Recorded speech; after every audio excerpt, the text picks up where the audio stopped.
And is it hard for men to realize that they're more than that, or is it hard for them to can they compartmentalize and think that she's got more to her? It's a good question. Or I would say, do they get overwhelmingly attached to her appearance? So there's a big difference between beauty and hotness, and most models, at least the ones that I was working with, it wasn't sort of glamour stuff or underwear stuff that much. It was, like fashion stuff. It was like cutesy, editorial girl next door type thing. Right. So it was probably optimizing more for beauty than it was More for hotness. elegant? Okay. Yeah.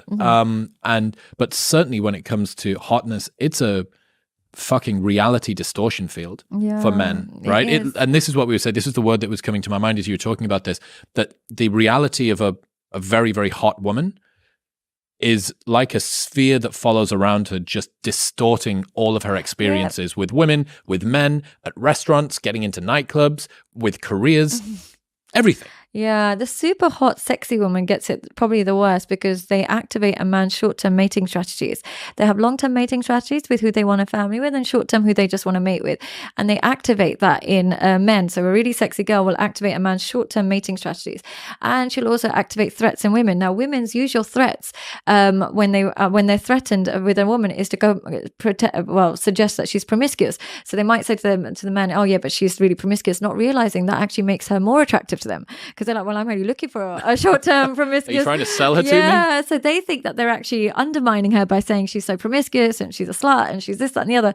But the man, when his short-term mating strategies are activated, that's exactly what he's looking for. So she ends up with men who just want short-term mating strategies.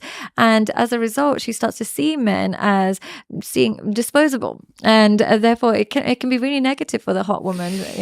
It does make sense about why it would be hard to have a normal mindset. I'm aware that it's like the easy. Pamela Anderson effect. Yeah, it's easy to throw shade. Like, our hot girl's crazy. Like, it's easy to just throw shade at them. But this is why I like these kinds of conversations, because it really helps everybody to understand the experienced psychology, the lived experience of somebody that's on that side of the fence. And you can say, pretty privilege, the halo effect, she's getting in for free at nightclubs and blah, blah, blah.